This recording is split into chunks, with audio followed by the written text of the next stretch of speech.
पारंपरिक वाद्य, उत्कृष्ट कावड सजावट, पुराणातील दृश्य तसेच सामाजिक एकतेचा संदेश देत ढोल ताशे व टाळ मृदुंगासह हर हर महादेवाचा गजर करीत तेलारा शहरामध्ये यावर्षी ऐतिहासिक कावड यात्रा निघाल्यामुळे सर्वत्र आनंद उत्सव दिसून आला। श्रावण महिना आला म्हणजे शिवभक्तांच्या उत्सवाला उधाण येते।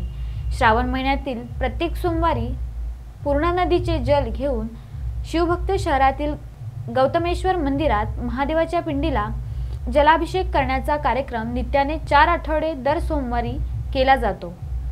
श्रावण महिन्यातील 4थ्या सोमवारी शहरामधील 6 शिवभक्त मंडळांनी कावड यात्रेमध्ये सहभाग घेतला होता। सुरुवातीला सकाळी पायविहीर म्हणून ओळखल्या जात असलेल्या गौतमेश्वर मंदिराच्या वतीने शहरातील मुख्य मार्गाने महादेवाची पालखी काढण्यात आली। त्यानंतर कावड यात्रेला सुरुवात झाली।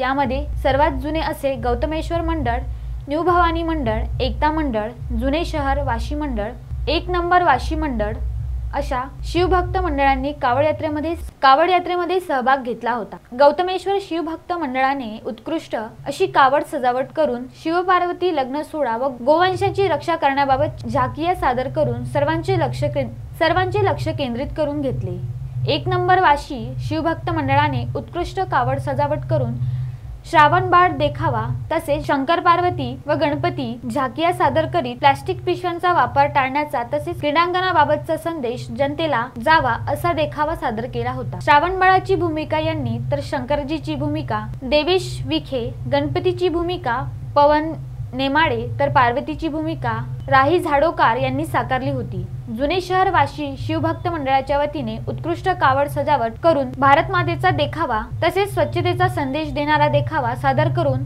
रावणाची झाकीने सर्वांचे लक्ष केंद्रित केले होते। रावणाची वेशभूषा गणेश पवार यांनी साकारली होती तर भारत मातेची भूमिका अक्षरा उजवणे, डॉक्टरांची भूमिका शिवम ढोले, एका आर्मीची भूमिका सार्थक बावस्कर यांनी साकारली होती। इंदिरानगर मधील एकता मंडळांनी सर्वांचे लक्ष केंद्रित व्हावी अशा प्रकारची अनेक झाकिया सादर केल्या होत्या।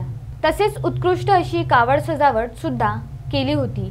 एक शिवभक्त एक झाड, भारत मातेचा देखावा, राम लक्ष्मण सीता, शिवपार्वती अशा अनेक प्रकारच्या झाकिया एकता मंडळाच्या वतीने सादर करण्यात आल्या। टाळ मृदुंगाचा गजर, घोडे, पालखी असे अनेक देखावे सादर करण्यात आले होते। प्रभू श्रीरामाची वेशभूषा माधव बागलकर, लक्ष्मणाची वेशभूषा रोहित मोहाळ, हनुमानजी यांची वेशभूषा प्रतीक नेमाडे, भारत मातेची वेशभूषा शेजल डांगे, झाशीची राणीची वेशभूषा तनुजा गायकवाड, शंकरजी यांची भूमिका अनिकेत बागलकर, पार्वती यांची भूमिका रितिका सोनवणे यांनी सादर केली होती।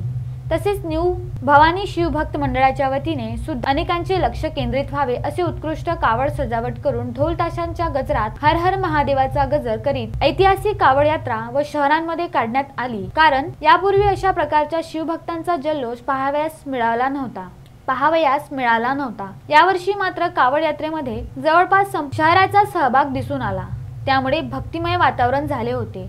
या कावड यात्रेमध्ये सामाजिक सलोखा, सामाजिक समरसतेचा संदेश, देशाप्रती देशभावनेचा संदेश असे अनेक प्रकारच्या झाकिया तसेच कावड यात्रेमध्ये महिला, पुरुष व युवकांचा मोठ्या प्रमाणात सहभाग दिसून आला। कावड यात्रेचा समारोप पूर्णा नदी येथून आलेल्या जल गौतमेश्वर मंदिरामध्ये महादेवाच्या पिंडीला जलाभिषेक करून हर हर महादेवाचा गजर करून कावड यात्रेचा समारोप करण्यात आला। पोलीस स्टेशनचे ठाणेदार ज्ञानोबा फळ यांच्या मार्गदर्शनाखाली पोलीस बंदोबस्त चोख होता। संदीप सोळंके, विदर्भ न्यूज, तेल्हारा।